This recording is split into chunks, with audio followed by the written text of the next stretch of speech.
नमस्कार मित्रांनो, आज मी एकदम चमचमीत अशी वाटाण्याची रेसिपी बनवत आहे. वाटाणा मसाला रेसिपी. एकदा तुम्ही ही रेसिपी ट्राय केलीत ना, तुम्हाला मजाच येणार आहे. तर या रेसिपीसाठी काय करायचे? सर्वात आधी कढई घ्यायची आहे. त्यामध्ये असं भरपूर तेल घ्यायचं आहे.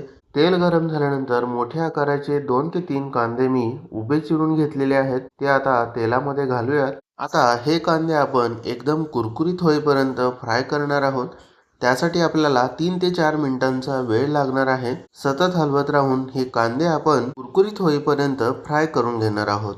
तुम्ही इथे आणखीन तेल घेऊन डायरेक्ट तेलामध्ये हे कांदे तळून घेऊ शकता. पण मी करत आहे त्याप्रमाणे जरी केलं तरी 3 ते 4 मिनिटांमध्ये सहजरित्या आपण हे कांदे आपण पटकन कुरकुरीत करून घेऊ शकतो. तुम्ही इथे पाहू शकता आपले कांदे आता एकदम छान असे ब्राऊन झालेले आहेत.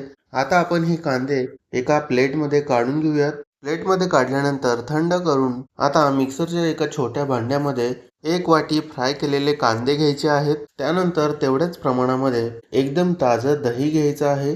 लक्षात घ्या दही एकदम ताजं असावं. जर हे दही आंबट असेल तर आपली रेसिपी आंबट होणार आहे. त्यामुळे दही एकदम फ्रेश घ्यायचं आहे. आता इथे थोडी हिरवी मिरची मी कट करून घातलेली आहे. तसेच कोथिंबिरीची देठं आहेत ती बारीक चिरून घ्यायची आहेत. आता हे सर्व मिश्रण मिक्सरला एकदम बारीक वाटून घ्यायचं आहे. त्यानंतर त्याच कढईमधलं थोडंसं तेल कमी करून त्यामध्ये आपण 1 चमचा आलं लसूण पेस्ट घालून 1 ते 2 मिनिट परतून घ्यायचं आहे. परतून झाल्यानंतर यामध्ये आपण चवीनुसार मीठ घालूयात आणि इथे मी एक प्लेट भरून वाटाणे सोलून घेतलेले आहेत. हे ताजे वाटाणे आपण या आलं लसणाच्या पेस्टमध्ये घालूयात आणि 3 ते 4 मिनिट हाय फ्लेमवरती चांगले भाजून घेऊयात.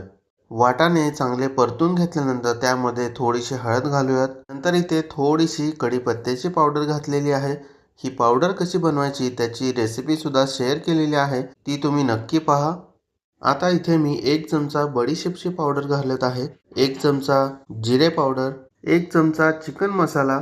या जागी तुम्ही पावभाजी मसाला घातला तरी चालेल. त्यानंतर इथे 1 चमचा घरगुती लाल मसाला पावडर आणि अर्धा चमचा धनेपूड घालायचे आहे. आता हे सर्व पावडर मसाले वाटाण्यामध्ये व्यवस्थित मिक्स करायचे आहेत आणि 1 ते 2 मिनिट फ्राय करायचे आहेत. फ्राय करून झाल्यानंतर आपण जे मिक्सरला वाटण बनवून ठेवलं होतं ते घालायचं आहे. त्याच वाटीमध्ये थोडंसं पाणी घेऊन मी घालत आहे. त्यानंतर हे वाटण आपण व्यवस्थित मिक्स करून घेऊयात. 1 ते 2 मिनिट चांगलं वाटाण्यामध्ये मिक्स करून घेऊयात. 2-3 मिनिट व्यवस्थित मिक्स करून घेतल्यानंतर इथे मला ग्रेव्ही थोडी घट्ट वाटत होती. त्यामुळे इथे मी पुन्हा 1 वाटी पाणी घातलेलं आहे. पाणी घालून झाल्यानंतर पुन्हा मिक्स करून घेत आहे. मिक्स करून झाल्यानंतर कढईवरती आपण झाकण घालूयात आणि 5 मिनिट वाटाणे शिजवून घेऊयात. आता गॅसची फ्लेम एकदम लो करायची आहे आणि वाटाणे शिजवून घ्यायचे आहेत. 5 मिनिटानंतर तुम्ही इथे पाहू शकता वाटाणा एकदम चांगला शिजला गेलेला असेल.